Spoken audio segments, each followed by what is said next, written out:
Hi hello నమస్తే మిత్రులందరికీ. నేను జగిత్యాల వెళ్తున్న తరుణంలో ఇక్కడ రోడ్డు మీద ఈ పక్షి పడి ఉన్నది. ఇది ఏమైంది అని దగ్గరికి వచ్చి చూస్తే అది కదలడం లేదు. దాన్ని తీసుకొని పక్కకొచ్చి ఏదైనా దెబ్బ తగిలిందని చూసినా కానీ ఎలాంటి దెబ్బలు తగలలేదు. మరి ఇది బహుశా ఈ ఎండాకాలం కాబట్టి ఎండకు వడదెబ్బ తగిలిందా లేకపోతే దీనికి నీళ్లు లేక సొమ్మటిల్లిందా అనేది తెలియదు.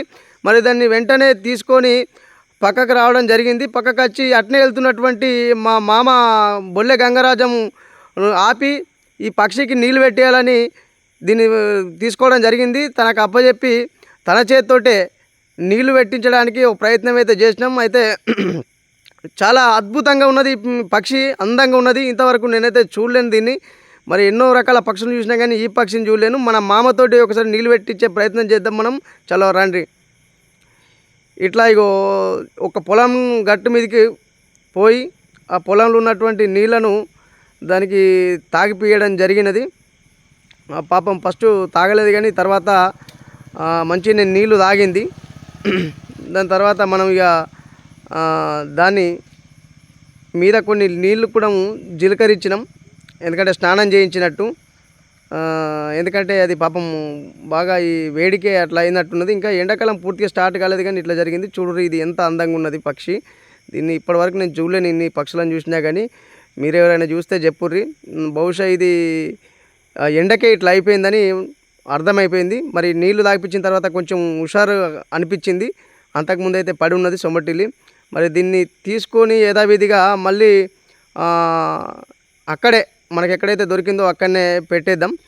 అంటే ఒక పక్కకు చెట్టు ఒకటి పెట్టి దాన్ని వదిలేద్దాం. దీన్ని వాస్తవంగా చూస్తే దీన్ని చాదుకోవాలనే కోరిక ఉన్నది కానీ దీని స్వేచ్ఛకు మనం భంగం కలిగించద్దు. దీన్ని ఏదో పంజరంలో తీసుకుపోయి పెడితే దాన్ని స్వేచ్ఛను హరించినట్టు అవుతుంది. కాబట్టి దాన్ని తీసుకుపోయి మళ్ళీ యథావిధిగా అక్కడ వదిలేద్దాం.